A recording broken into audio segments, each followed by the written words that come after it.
Sebelum kita mendengarkan firman Tuhan, Bapak Ibu Saudara sekalian, mari kita sama-sama berdoa sekali lagi untuk mempersiapkan hati kita di dalam mendengarkan firman Tuhan. Mari kita sama-sama berdoa. Ya Tuhan, Bapa kami yang di surga, begitu besar Tuhan kasih setiamu. Tidak berkesudahan kasih setia Tuhan di dalam kehidupan kami, dan juga belas kasihan Tuhan senantiasa nyata di dalam kehidupan kami. Tuhan, kami sadar Tuhan, sebagai manusia sebenarnya kami tidak layak mendapatkan kehidupan yang baik, yang tenang, yang sehat, yang nyaman di dunia ini. Karena kami sudah jatuh ke dalam dosa. Bahkan kalau ketika kami melihat dunia ini di tengah pandemi, sebenarnya kami pun tidak layak boleh hidup di tengah pandemi ini. Karena kami sudah jatuh ke dalam dosa, dan kami seharusnya tidak mendapatkan berkat Tuhan, melainkan hanya penghukuman Tuhan semata. Tapi kami bersyukur Tuhan sudah memberikan kami hidup sampai hari ini. Kiranya kami boleh mengerti anugerah yang Tuhan berikan, dan kami juga bisa berbijaksana di dalam melakukan segala hal di dalam kehidupan kami, sehingga apa yang kami lakukan di dunia yang sementara ini, kami tidak melakukannya untuk diri kami sendiri, tetapi untuk kemuliaan Tuhan. Berkatilah Tuhan firman Tuhan yang kami dengar, berikan kami hati seorang murid, berikan kami kerendahan hati. Di dalam nama Tuhan Yesus Kristus, Tuhan dan Juru Selamat kami yang hidup, kami sudah berdoa. Amin. Hari ini Bapak Ibu Saudara sekalian, kita akan merenungkan tentang semangat inkarnasi. Apa sih semangat inkarnasi itu? Di dalam tahun yang lewat, kita sudah melewati bulan Natal. Bulan Desember diidentikan dengan bulan Natal, Bapak Ibu Saudara sekalian. Di dalam kedaulatan Tuhan, setiap kita memasuki tahun yang baru, Tuhan memberikan satu bulan di mana kita lebih merenungkan tentang inkarnasi. Tuhan Yesus yang adalah Allah menjelma menjadi manusia. Itu kedaulatan Tuhan yang mungkin tidak akan bisa kita ubah, ataupun tidak ada seorang pun yang bisa ubah kedaulatan Tuhan ini. Setiap memasuki tahun baru, kita diingatkan dengan satu istilah kekristenan, yaitu inkarnasi. Di bulan Desember, kita begitu sering mendengarkan khotbah tentang Yesus yang inkarnasi. Yesus yang menjelma menjadi daging, Yesus yang hidup 2000 tahun yang lalu. Dan di dalam Alkitab dikatakan, Yesus anak Allah. Dia dikandung oleh Roh Kudus dan lahir dari anak darah Maria. Itulah inkarnasi, Bapak Ibu Saudara sekalian. Orang Kristen tahu apa itu inkarnasi. Orang Kristen tidak asing dengan Yesus yang turun dari surga ke dalam dunia ini. Setiap tahun kita mendengarkan khotbah inkarnasi, apalagi di bulan Desember. Orang Kristen tidak asing dengan Tuhan Yesus yang menjelma menjadi manusia. Kita sering mendengarnya. Di dalam Yohanes 1 ayat 14 dikatakan, firman itu telah menjadi manusia dan diam di antara kita. Yesus itu dekat dengan kita. Yesus itu diam di antara kita. Bapak Ibu Saudara sekalian yang dikasihi Tuhan, setelah bulan Desember berlalu, setelah kita mendengarkan khotbah-khotbah tentang inkarnasi yang sudah begitu limpah, harusnya ada pertanyaan penting yang kita pikirkan, yang harus kita jawab, yaitu adalah apa selanjutnya? What's next? Sebenarnya ini adalah pertanyaan yang seharusnya kita tanyakan setelah kita mendengarkan khotbah hari Minggu setiap minggu. Setelah dengar khotbah, bukan komentarnya, bagus ya khotbahnya. Bukan komentarnya tuh, oh gitu ya, saya baru tahu. Bukan sekedar itu saja Bapak Ibu Saudara sekalian, tetapi seharusnya adalah setelah saya dengar khotbah 1 jam di gereja, apa selanjutnya? Apa hanya mendengar saja? Dengar, kemudian selesai. Hari Minggu berlanjut, minggu depan kita dengar lagi, selesai. Dengar lagi, selesai. Mau sampai kapan? Harusnya ada satu pertanyaan yang kita renungkan. Setelah dengar khotbah, apa selanjutnya dalam hidup saya? Yang seharus saya perbuat? What's next? Setelah melihat dan mengerti inkarnasi, apa tugas kita sekarang? Setelah dengar khotbah firman Tuhan tentang inkarnasi, apa tugas kita? Nah, pada hari ini kita akan merenungkan satu jawaban, yaitu milikilah semangat inkarnasi. Setelah kita mendengar khotbah di bulan Desember, kita ingat supaya kita tuh tahu ya, apa yang harus kita lakukan, yaitu milikilah semangat inkarnasi dalam kehidupan kita sehari-hari. Apa sih semangat inkarnasi itu? Jalanilah semangat inkarnasi yang telah Yesus lakukan itu. Yesus melakukan inkarnasinya 33,5 tahun. Yesus menjalankan inkarnasinya itu dan semangatnya itu selama 33,5 tahun.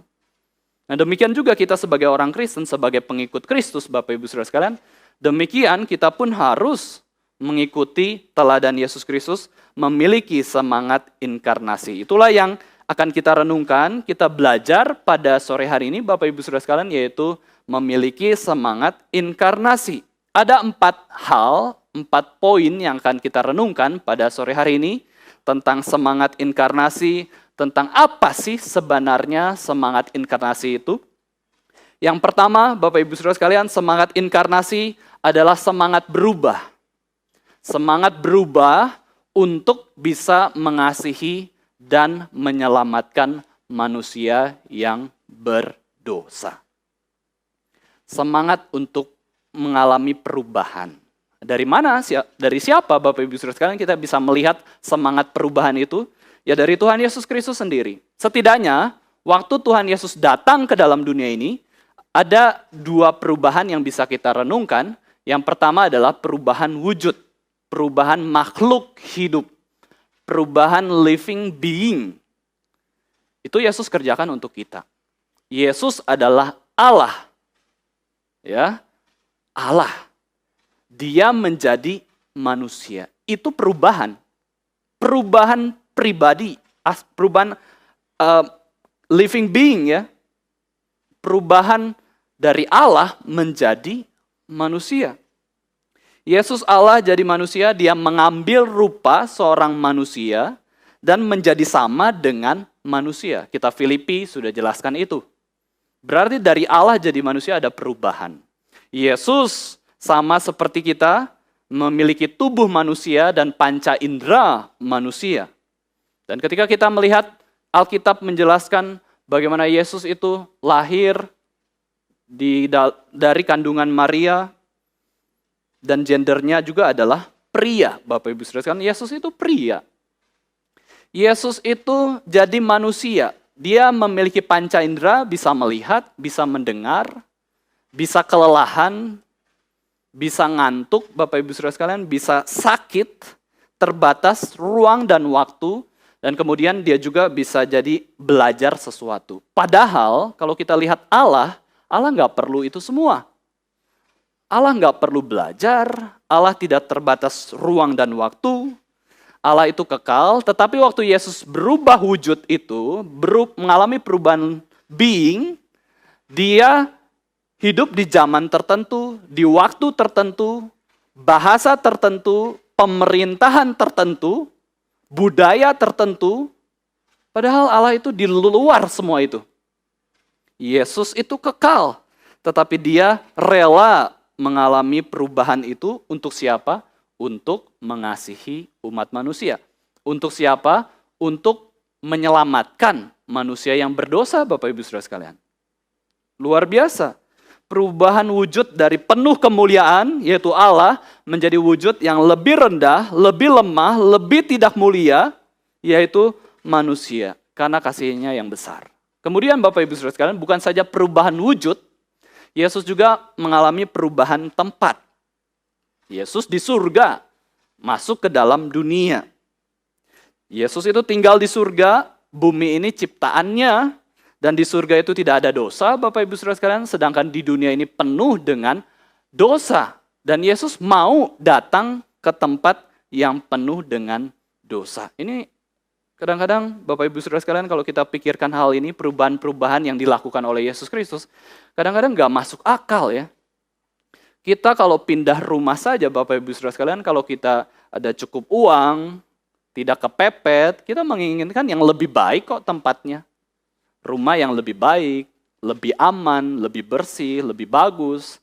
Tetapi waktu kita lihat Tuhan, Bapak Ibu Saudara sekalian, demi tujuannya yang begitu mulia itu, Tuhan malah pindah rumah ke tempat yang lebih buruk. Dari surga pindah ke dunia. Memang hanya sementara saja, 33,5 tahun saja Tuhan Yesus di dunia, tetapi dia rela pindah. Untuk apa? Demi kita. Adakah di antara kita yang rela pindah kota, pindah rumah, pindah sekolah misalkan ya, untuk sesama kita yang berdosa dan jahat lagi, musuh kita? Ya nggak mungkin. Kita pindah kerjaan gitu ya, demi mengasihi musuh saya. Nggak mungkin. Kalau pindah kerjaan, pindah kota demi mengasihi kekasih itu sangat mungkin ya. Ada yang begitu. Tetapi untuk orang yang jahat, yang musuh kita itu aneh ya, nggak mungkin lah. Tetapi Tuhan itu melakukannya. Dia pindah tempat untuk musuh-musuhnya yang menyakiti hatinya. Itulah Yesus Kristus. Yesus Kristus rela meninggalkan surga yang mulia, yang penuh sukacita itu masuk ke dalam dunia yang penuh dosa dan penderitaan dan kejahatan. Dari istana masuk ke sarang penyamun, Bapak Ibu Saudara sekalian. Dari tempat yang baik masuk ke penjara. Tidak ada yang kita rela, ya saya mau ke penjara demi menginjili orang-orang para narapidana di sana, tidak. Paling kita mengunjungi mereka di penjara. Mengunjungi mereka di rumah sakit. Itu kita rela. Tapi tinggal di penjara, tinggal di rumah sakit untuk sesama itu bagaimana Bapak Ibu Saudara sekalian? Dari posisi yang tinggi, Yesus turun ke posisi yang rendah. Kenapa Yesus rela mengalami perubahan wujud ini? Karena Yesus begitu mengasihi kita. Inilah inkarnasi. Jika Tuhan Yesus rela mengalami perubahan tersebut, seharusnya sebagai orang Kristen, sebagai pengikut Kristus, kita pun rela. Minimal kita siap, minimal kita mau kalau memang Tuhan panggil kita ke tempat yang lebih buruk demi mengasihi sesama. Ke kondisi mengalami perubahan yang tidak enak untuk menyelamatkan dan mengasihi sesama kita manusia. Kita pun harus berubah. Tetapi kalau kita lihat manusia, bagaimana kita harus berubah ya? Kalau Tuhan Yesus berubah itu dari Allah jadi manusia, di surga, di dunia. Lalu manusia berubahnya bagaimana? Apakah manusia bisa berubah wujud? Ya tidak bisa, kita manusia tetap manusia. Tetapi Bapak Ibu Saudara sekalian, manusia bisa merubah hatinya. Nah, ini yang perlu kita pelajari. Hati yang egosentris menjadi teosentris. Hati yang tadinya pikirin diri, menjadi memikirkan tentang kepentingan orang lain karena kita mengasihi dan ingin menyelamatkan jiwa orang lain tersebut. Inilah semangat yang pertama, Bapak Ibu Saudara sekalian, semangat inkarnasi berarti semangat untuk berubah demi menyelamatkan dan mengasihi orang lain. Pernah nggak kita pikirkan hal itu? Pernah nggak kita berdoa, Tuhan, saya mau menjadi orang yang lebih baik untuk orang lain.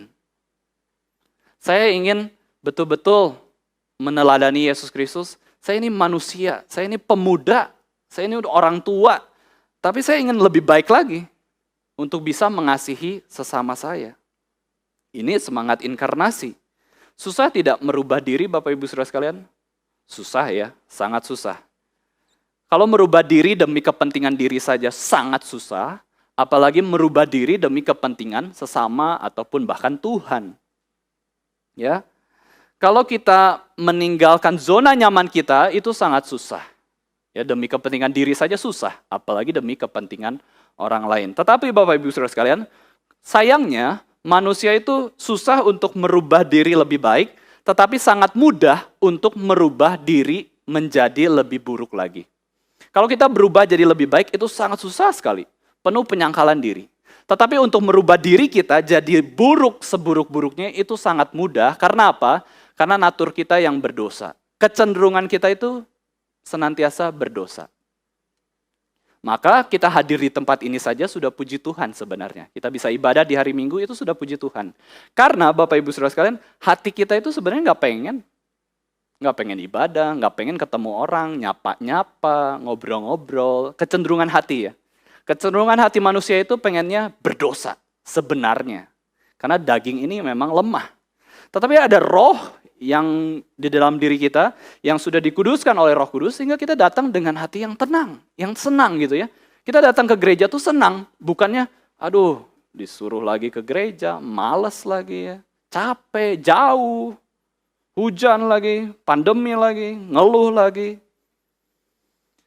Kecenderungan hati kita yang berdosa ini membuat kita sangat mudah untuk semakin buruk. Coba bayangin saja Bapak Ibu Saudara sekalian kalau tidak percaya, kita nggak berdoa setiap hari, nggak baca Alkitab setiap hari, nggak ke gereja setiap minggu, pasti kita jadi hancur juga. Kita nggak jadi seperti orang Kristen, tapi kita akan berubah menjadi orang yang sangat jahat. Coba saja.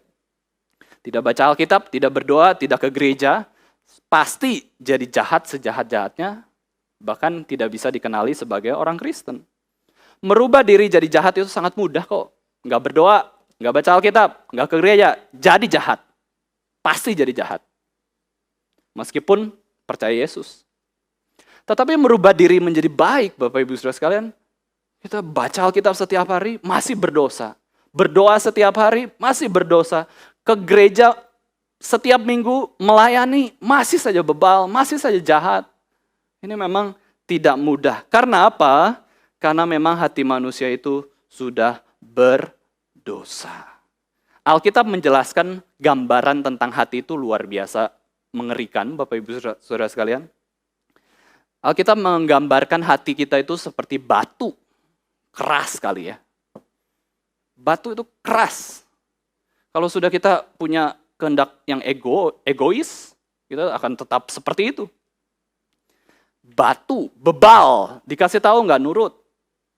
Ya, pikir cara pandang yang sendiri benar.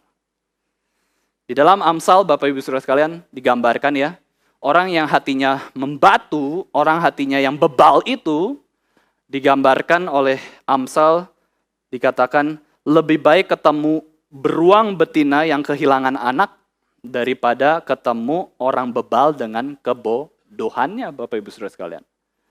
Jadi ketemu beruang, bukan beruang yang tenang-tenang ya, beruang yang ganas, yang gelisah, yang marah, karena anaknya hilang, yang khawatir, yang siap melawan apapun yang ada di depannya. Lebih baik ketemu beruang betina yang kehilangan anak daripada ketemu orang bebal. Susah sekali ya. Digambarkan sedemikian buruknya.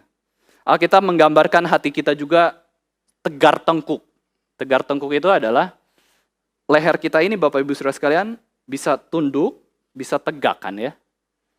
Nah orang yang tegar tengkuk itu nggak pernah mau tunduk. Dia maunya tegak terus, tegar. Ya, nggak mau rendah hati, nggak mau nurut dulu, belajar dulu, nggak.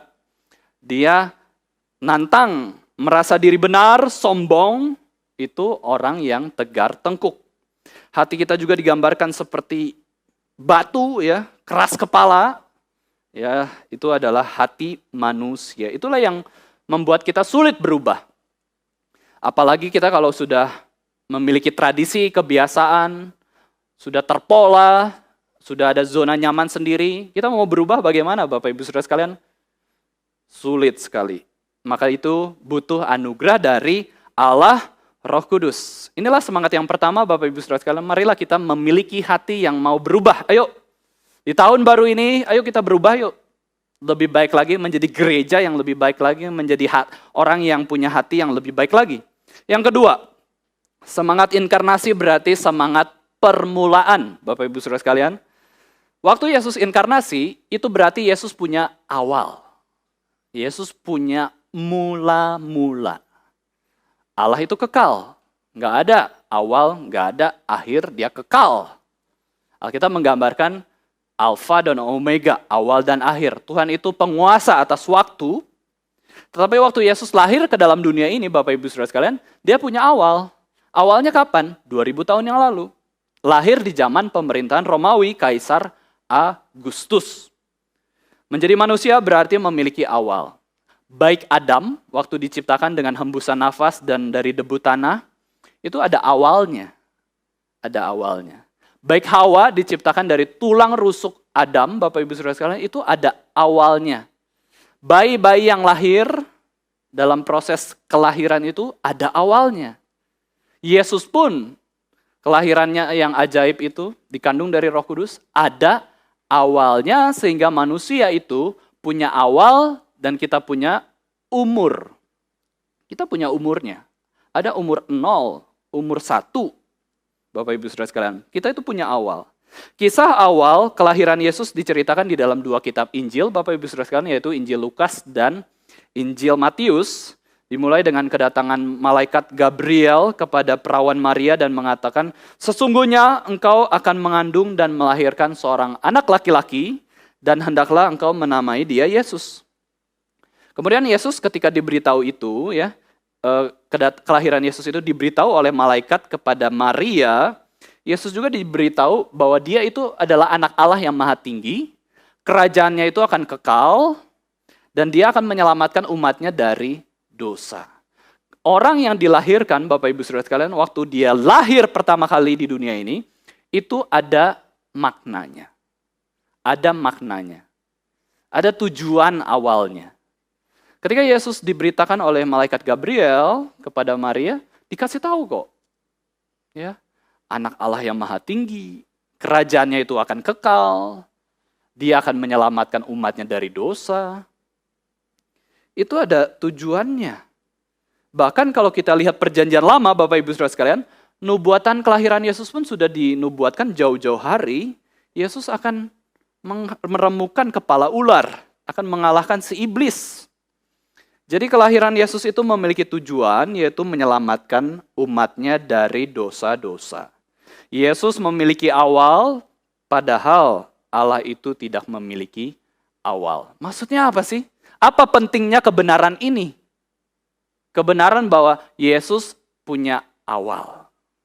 Waktu dia inkarnasi, apa sih pentingnya? Apa sih pentingnya kita lihat Yesus itu pernah bayi, anak-anak, remaja, pemuda, dewasa, bahkan mati di atas kayu salib. Apa pentingnya awal mula kehidupan Yesus itu? Yaitu adalah kalau kita mengingat awal kita ada di dunia ini, Bapak Ibu Saudara sekalian, itu berarti kita punya tujuan awal. Apa tujuan awal kita ada di dunia ini? Setiap hal yang memiliki awal pasti ada tujuan. Setiap hal yang memiliki awal, apapun itu, benda ataupun binatang, itu ada tujuannya. Itulah pentingnya kita memiliki semangat permulaan. Ketika kita ingat bahwa kita tuh ada awalnya ya. Ketika kita ingat kita itu ada masuk ke jenjang yang baru. Misalkan selesai masuk ke sekolah, selesai dari sekolah, masuk ke tempat kerja, ada awalnya, itu ada tujuannya. Setiap awal itu ada tujuan yang Tuhan berikan. Yesus ada awal, tujuannya apa? Yaitu penggenapan rencana penebusan bagi manusia yang berdosa. Yesus memang mau menyelamatkan jiwa manusia yang berdosa. Disitulah kenapa Yesus lahir ke dalam dunia ini. Kenapa Yesus jadi bayi, punya permulaan di dunia ini, yaitu untuk menyelamatkan kita semua dan taat sepenuhnya kepada Allah Bapa. Itulah tujuan awal Yesus ada di dunia ini. Inilah semangat permulaan. Jangan lupa bahwa kita ini ada awalnya. Dan setiap yang ada awal, itu ada tujuan awalnya. Dan kita tahu, kita harus ingat, kita sudah belajar dari katekismus singkat Westminster, Bapak Ibu Saudara sekalian, pertanyaan pertama, pertanyaan awal dari buku tersebut, buku katekismus itu adalah apa? Apakah tujuan utama manusia diciptakan? Yaitu adalah memuliakan dan menikmati Allah selama-lamanya. Ini maksudnya semangat permulaan. Berarti kita selalu ingat kita tuh harus memuliakan dan menikmati Allah. Setiap ada awal yang baru, pagi yang baru, Bapak Ibu Saudara sekalian, kita ingat pagi ini, hari ini ada tujuan. Saya hari ini hidup, ada tujuannya. Memuliakan dan menikmati Allah selama-lamanya. Itu prinsip umumnya, ya, prinsip besarnya, garis besarnya. Tetapi detail-detailnya, relasi kita dengan Tuhan seperti apa. Menjalani kehidupan di dunia ini. Manusia memiliki awal dan punya tujuan awal yang harus dilakukan dan dikejar oleh manusia itu, Bapak Ibu Saudara sekalian, yaitu memuliakan dan menikmati Allah. Mari kita lihat Yesaya 43 ayat 7. Yesaya 43 ayat 7, Bapak Ibu Saudara sekalian, kita baca bersama-sama. Yesaya 43 ayat yang ke-7.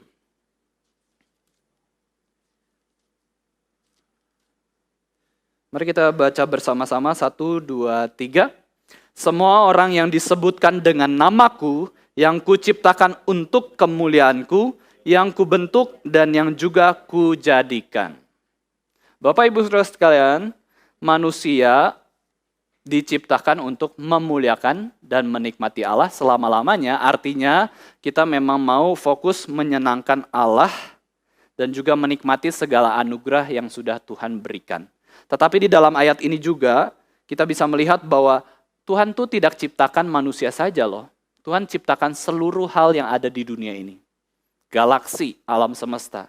Dan semua yang Allah ciptakan ternyata memang untuk kemuliaan Tuhan. Bukan hanya manusia.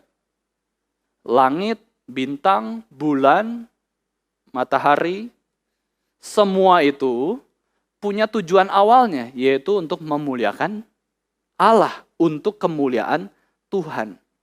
Tetapi alam yang diciptakan Tuhan ini tidak bisa menikmati Allah. Itu yang membedakan kita dengan ciptaan benda-benda yang lain, yaitu benda-benda yang lain diciptakan untuk kemuliaan Tuhan, tetapi benda-benda itu tidak bisa menikmati Allah.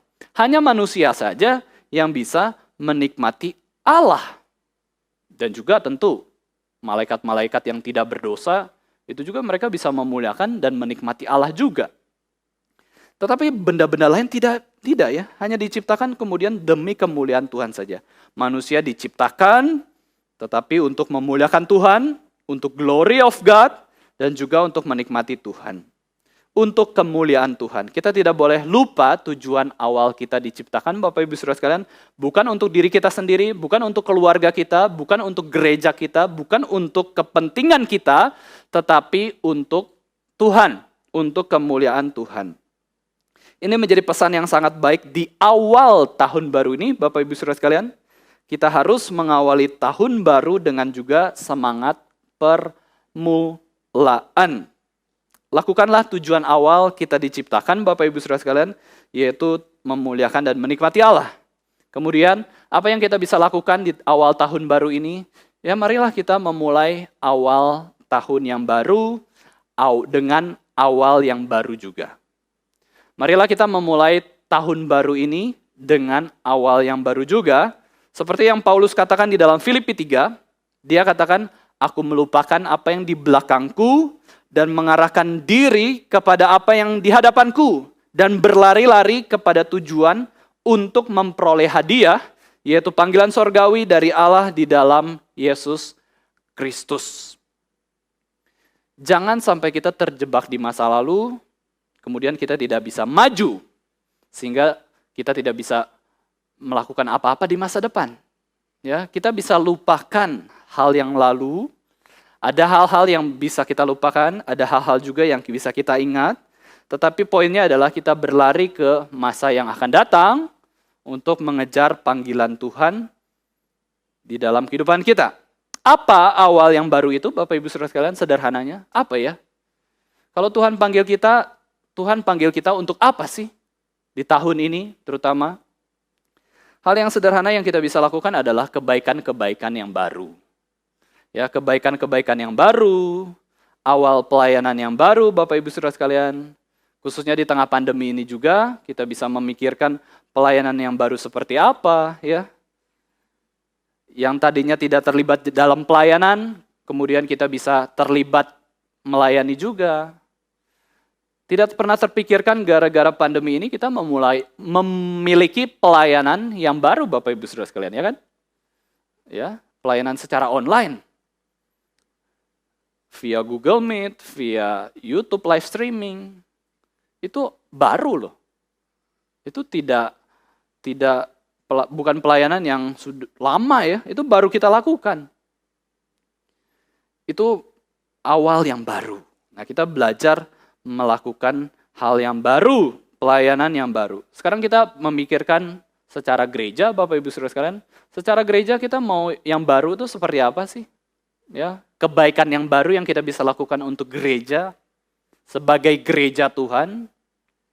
Kita bisa memikirkan pelayanan yang baru apa, ya. Kalau kita lihat kondisi misalkan Gedung GRI Semarang ini ya, di depan sudah ada pembangunan flyover, sudah hampir tidak ada tempat parkir lagi, Bapak Ibu Saudara sekalian. Bagaimana? Ya, parkiran tidak cukup. Kemudian kita harus melakukan apa untuk pelayanan di gedung gereja ini misalkan ya. Nah, itu kita perlu pikirkan supaya yang baru itu muncul. Yang pertama itu muncul. Pelayanan supaya GRI Semarang di dalam penginjilan berkembang, di dalam pengajaran berkembang, di dalam penggembalaan berkembang, di dalam apapun bisa berkembang itu kelihatannya mungkin harus ada hal baru yang kita kerjakan loh. Kalau enggak begini-begini terus Bapak Ibu Saudara sekalian sampai Tuhan Yesus datang bagaimana? Tanggung jawab kita di hadapan Tuhan ketika kita menapaki tahun baru demi tahun yang baru. Tahun yang baru mengingatkan kita memiliki permulaan yang baru. Memang Bapak Ibu Saudara sekalian kita pasti mengalami banyak kesedihan, kekecewaan, kegagalan bisa juga. Kita sudah usulkan yang baru misalkan ya. Atau kita lakukan yang baru yang tidak pernah kita lakukan. Misalkan membagikan traktat kepada orang. Kita bisa dihina orang, bisa ditolak orang. Memang ada kegagalan di dalam melakukan hal yang baru Bapak Ibu Saudara sekalian karena itu baru pertama kali kok. Baru pertama kali ya wajar lah kalau memang ada kegagalan. Tetapi Bapak Ibu Saudara sekalian semangat permulaan berarti kita mulai terus, maju terus, mulai sesuatu itu dengan setia, bangkit dari segala kegagalan yang ada. Jangan menyerah, jangan merasa terlalu telat untuk bisa dapat mengasihi sesama dengan cara yang baru. Itu poin yang kedua Bapak Ibu Saudara sekalian, yaitu semangat permulaan. Semangat untuk berpikir dari awal. Kalau saya punya gereja yang baru, saya harus ngapain sih? Saya kalau punya keluarga yang baru, Bapak Ibu Saudara sekalian, itu harus ngapain? Itu kan menggebu-gebu ya. Punya pacar baru, wah itu kita harus ngapain untuk bisa mengasihi dia lebih baik lagi. Jangan karena kita sudah bertahun-tahun kondisi hidup kita seperti ini, kita lupa untuk berkreativitas, menciptakan sesuatu yang baru untuk bisa melayani Tuhan dan sesama kita. Poin yang ketiga, Bapak Ibu Saudara sekalian, semangat inkarnasi adalah semangat seorang hamba ataupun budak. Dalam Filipi 2 ayat 7, di sana Yesus dikatakan, Yesus itu mengosongkan diri. Mengosongkan diri dan mengambil rupa seorang budak, hamba. Ini adalah semangat inkarnasi.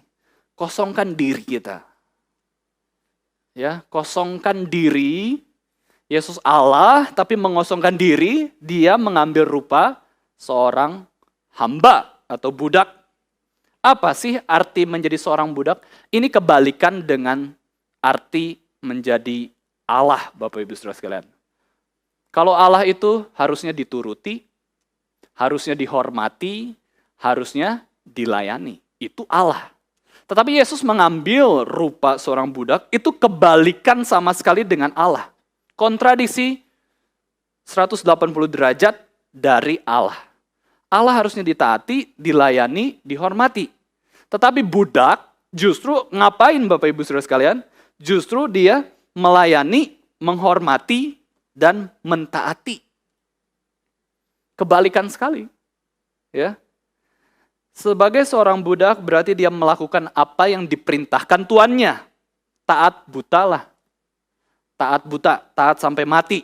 Hidupnya itu milik tuannya, melayani tuannya. Di dalam Matius 20 ayat 28 Yesus dikatakan, sama seperti anak manusia datang bukan untuk dilayani, melainkan untuk melayani dan menyerahkan nyawanya menjadi tebusan bagi banyak orang.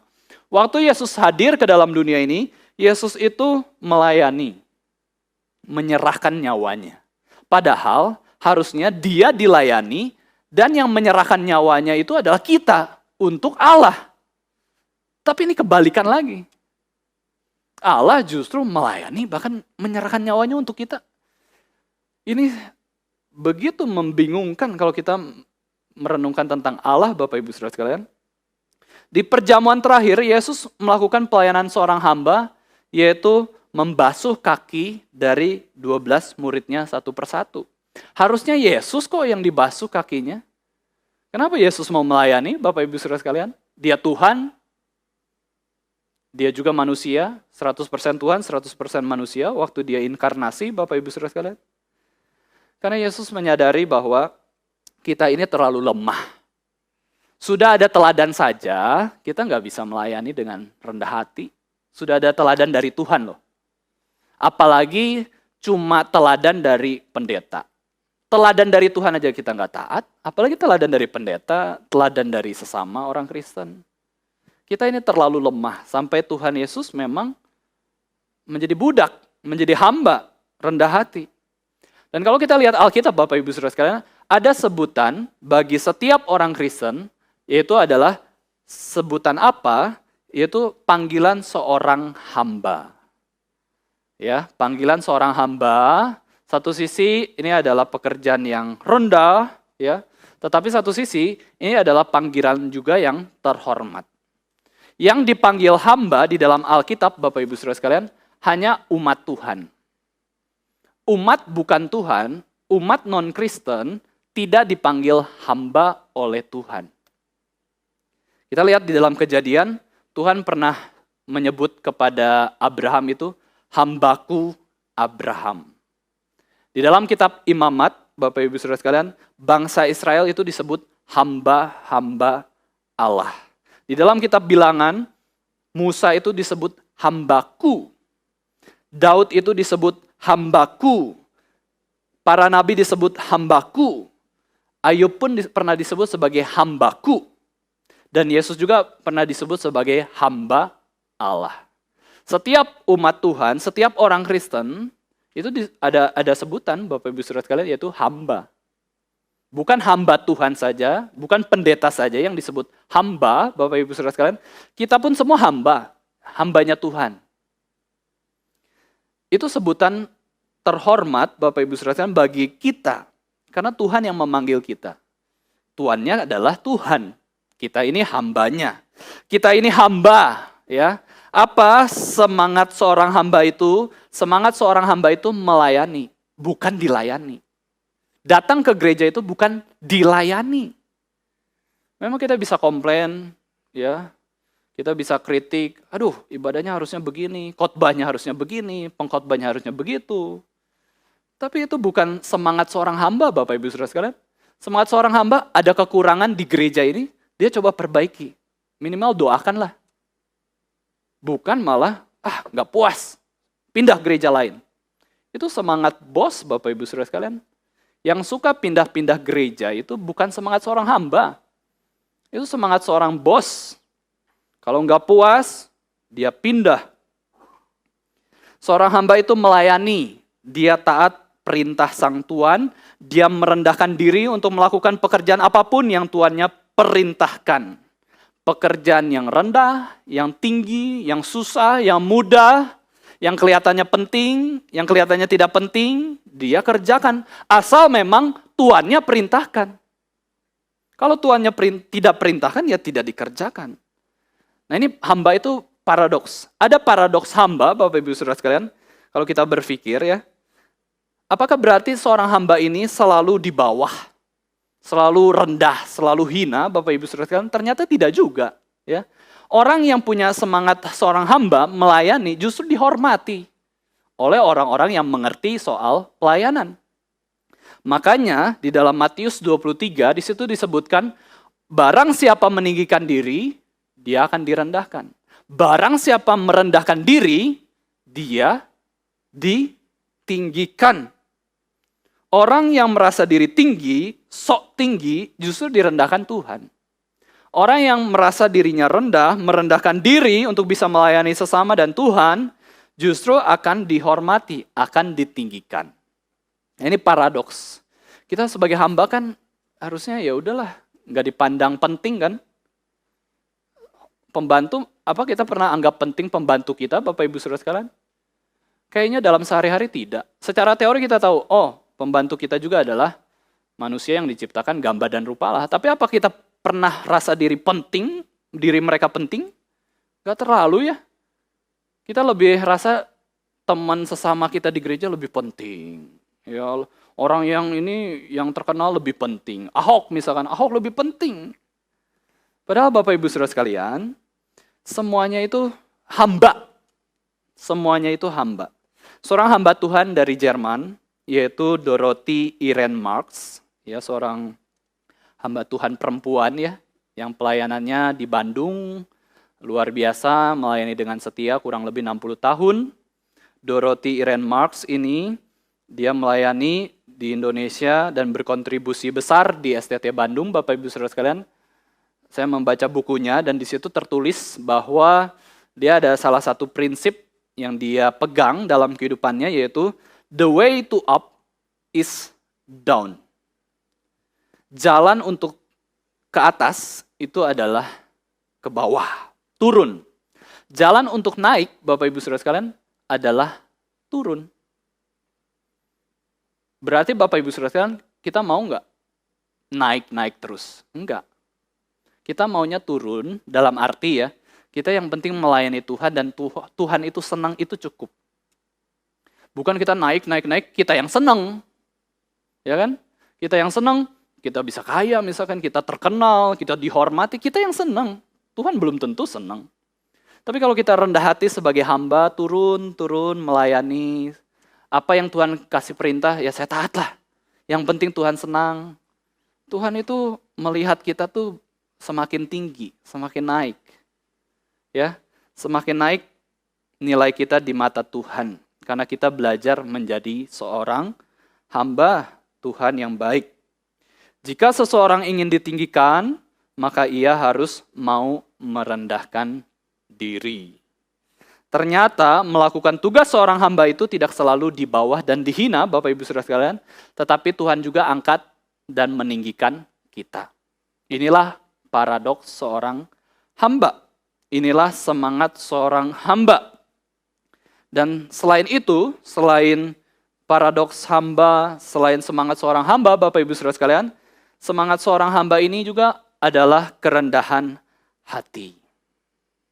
Ya, kerendahan hati.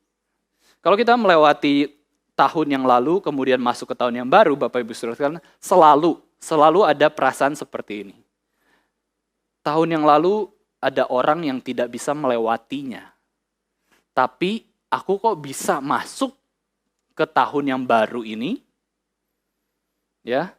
Ada dua kondisi keadaan itu. Ada yang tidak bisa melewati tahun yang ada, tetapi ada yang bisa melewati tahun yang ada tersebut.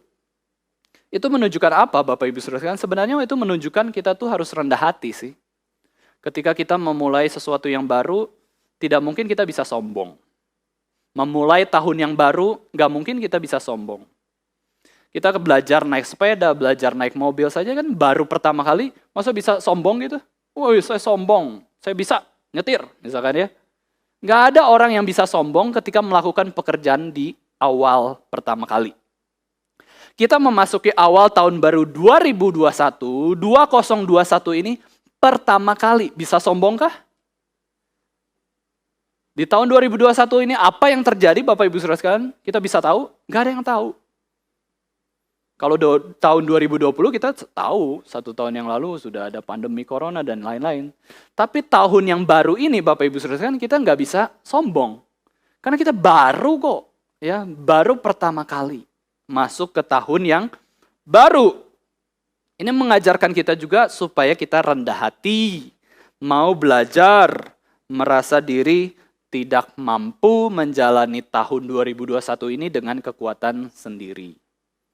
Apalagi kalau kita dengar berita-berita ya Bapak Ibu Saudara sekalian, virus coronanya bermutasi, ya bermutasi lebih parah, lebih mudah menyebar, ya. Terus vaksinnya juga kurang efektif, vaksin juga tidak bisa diberikan kepada semua orang, kalau punya penyakit dalam sudah tidak bisa divaksin juga. Berarti harapan melewati pandemi corona, yaitu vaksin yang tadinya kita pikirkan, oh kalau semua divaksin semua aman, nggak bisa juga. Ya, bagaimana kita melewati tahun 2021 ini kalau kita melewatinya dengan kesombongan? Nggak bisa. Perlu rendah hati, karena Allah kita juga adalah Allah yang rendah hati. Mari kita buka firman Tuhan dalam Mazmur 25 ayat 9, Bapak Ibu Saudara sekalian. Mazmur 25 ayat yang ke-9.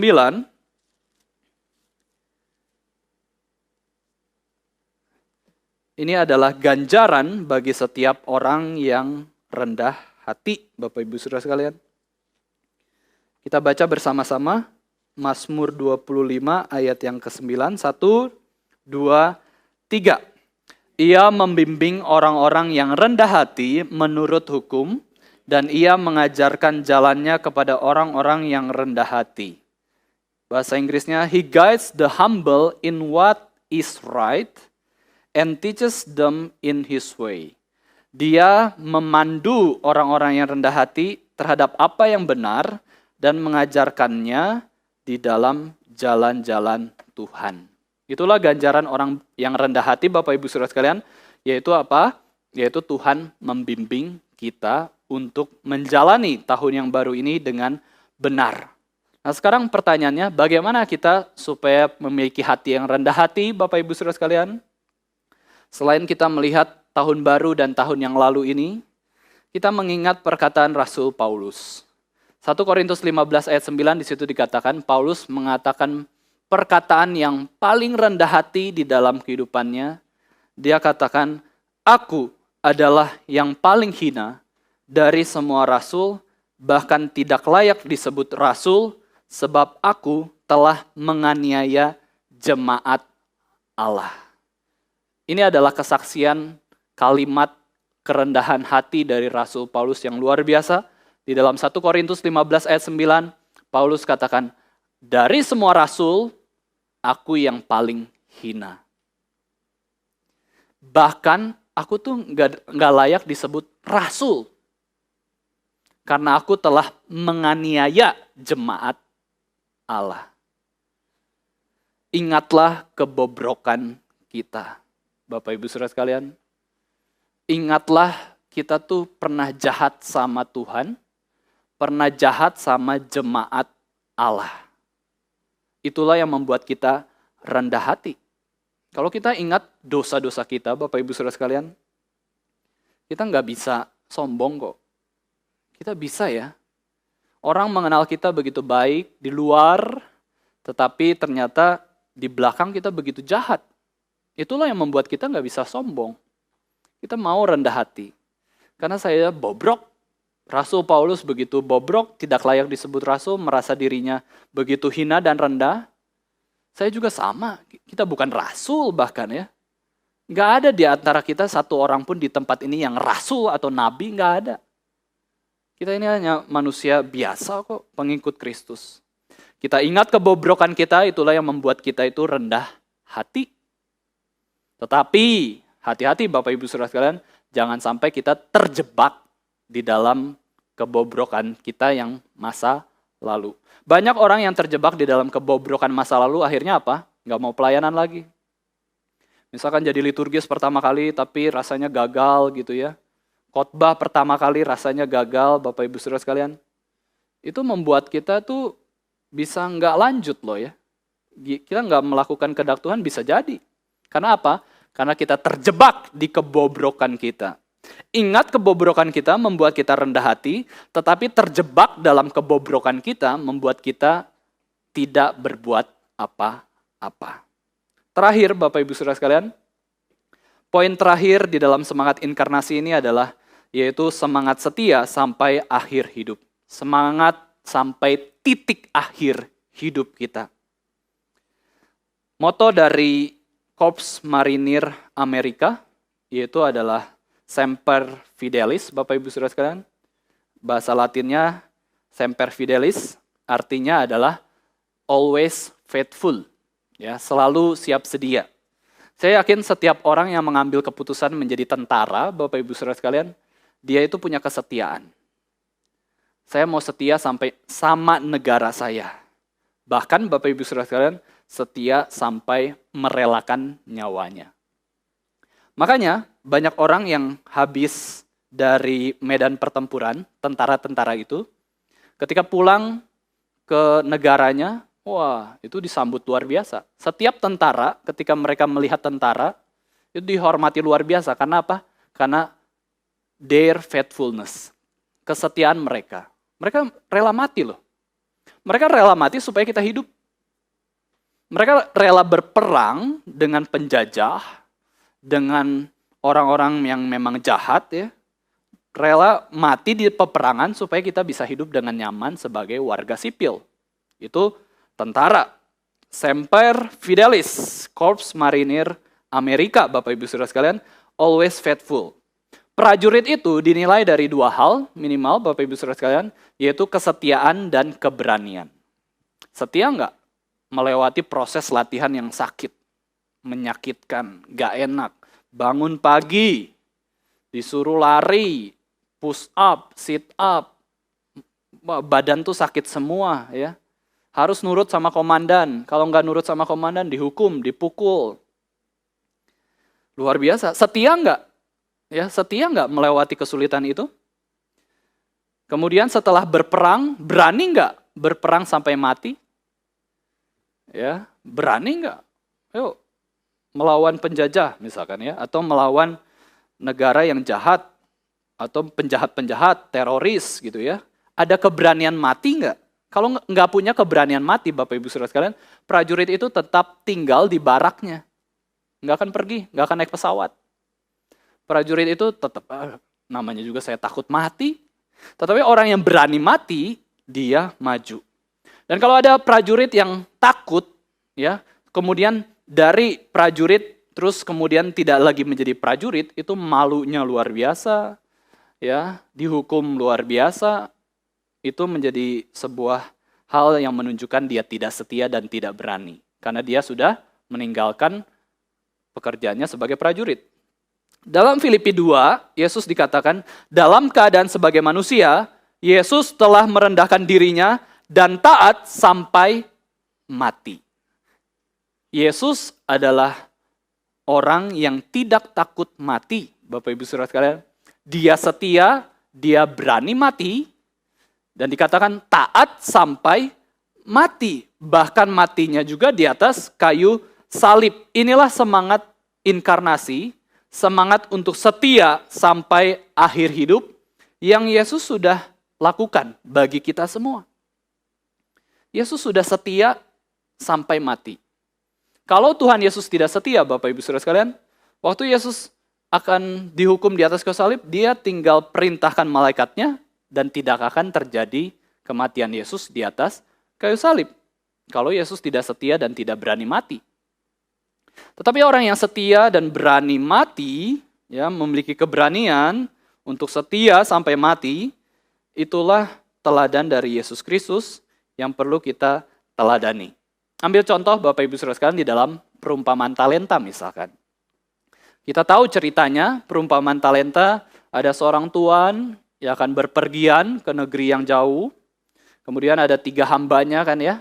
Ada 3 hambanya yang diberikan talenta, ada yang diberikan 1, ada yang diberikan 2, ada yang diberikan 5 talenta. Dipercayakan, ayo kerjakan, kembangkan uang ini, dan itu adalah upah kamu juga ya, itu supaya kamu bisa hidup. Kembangkanlah. Nah kemudian Bapak Ibu Saudara sekalian, kita tahu bahwa yang diberi 2 talenta dan diberi 5 talenta itu menjadi seorang hamba yang setia mengerjakannya. Ya, bahkan mereka resiko nggak? Kehilangan talenta itu resiko. Mereka berani dan setia. Ini 2 hamba yang mengelola talenta dari tuannya.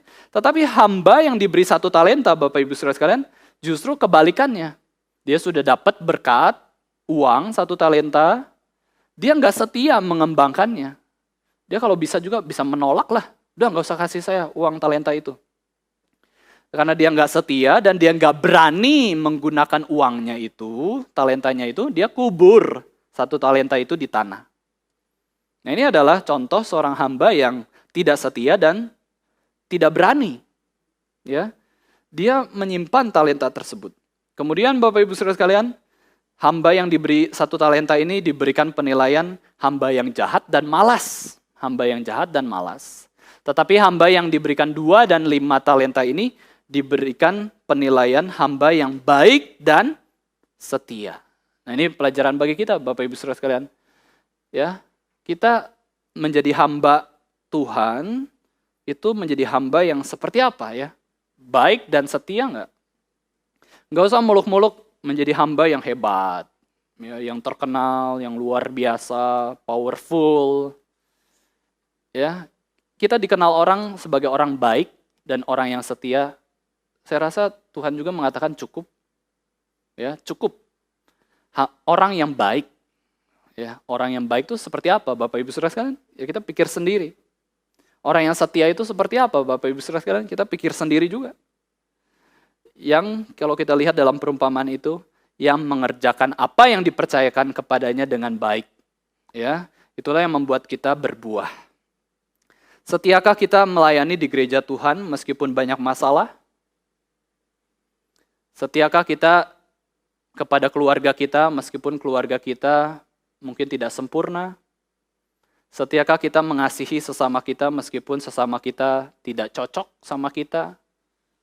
Ya, kadang membuat kita sakit hati, tapi setia enggak?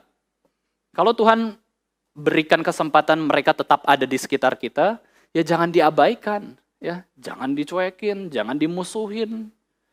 Toh kalau Tuhan sudah waktunya kita enggak ada bersama dengan mereka, ya kita enggak bisa mengasihi juga kok.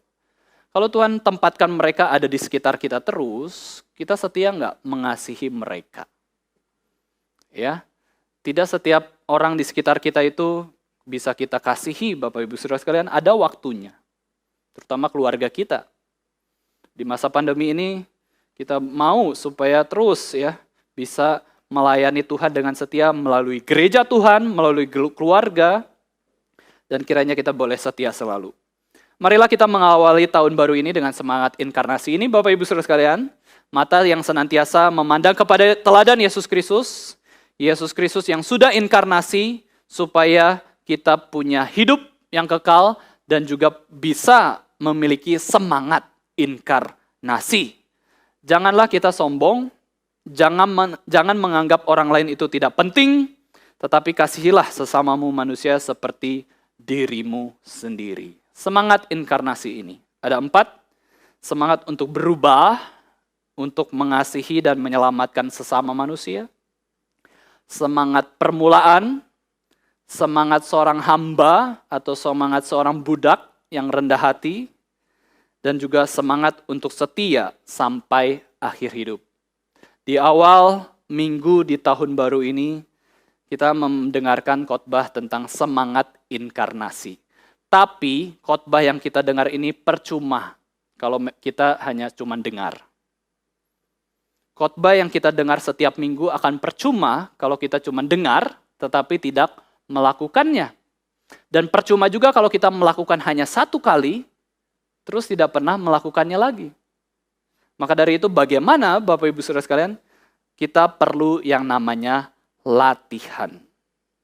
Ada baiknya Bapak Ibu Saudara sekalian, ada satu bidang yang namanya militer ya.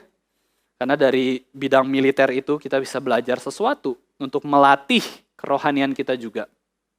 Ada satu peribahasa militer mengatakan, semakin banyak keringat Anda untuk saat berlatih, ya, semakin sedikit darah Anda dalam pertempuran. Semakin banyak keringat Anda saat berlatih, semakin sedikit darah Anda dalam pertempuran. Tahun baru 2021 adalah pertempuran yang lain dari tahun-tahun yang lalu. Hidup kerohanian kita digambarkan sebagai peperangan rohani, Bapak Ibu Saudara sekalian. Apakah yang kita akan hadapi suatu hari nanti di tahun baru 2021 ini? Ada banyak kesulitan, peperangan, pertempuran rohani. Tetapi kiranya kita bisa berdoa terus, meminta semangat inkarnasi, dan juga melatih diri kita, supaya ketika hal yang buruk itu tiba, kita bisa meresponinya dengan bijaksana, sesuai dengan teladan Yesus Kristus. Yesus Kristus mempersiapkan hari kematiannya 33,5 tahun. Itu adalah hari kematiannya di atas kayu salib yang paling sulit, yang paling menyakitkan, yang paling mengecewakan, yang paling menyedihkan. Dia persiapkan itu 33,5 tahun di dalam kehidupannya. Kiranya kita bisa terus mempersiapkan diri kita untuk melewati segala godaan dan pencobaan di tahun 2021 ini. Mari kita sama-sama berdoa. Kami bersyukur Tuhan, pada sore hari ini kami boleh sama-sama berkumpul untuk boleh memuji, memuliakan nama Tuhan. Terima kasih Engkau begitu baik, Engkau memberikan kami firman Tuhan yang boleh kami dengar bersama-sama di tempat ini. Kami mohon Tuhan, firman Tuhan yang sudah kami dengar ini, kiranya kami boleh renungkan.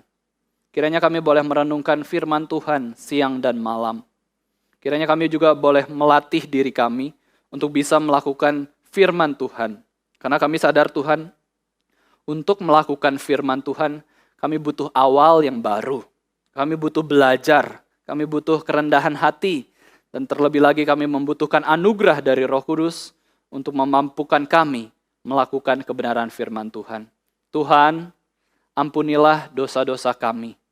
Begitu banyak dosa kami yang kami lakukan di tahun yang lalu, dan juga di dalam hari-hari kehidupan kami. Kami malu, kami sadar kami itu begitu hina dan bobrok di hadapan Tuhan. Tapi kami mau Tuhan memiliki semangat dari Tuhan untuk boleh terus menjalankan semangat inkarnasi dalam hidup kami, untuk bisa rendah hati, senantiasa melayani Tuhan, segala Tuhan, Raja segala Raja. Di dalam nama Tuhan Yesus Kristus kami sudah berdoa dan mengucap syukur. Amin.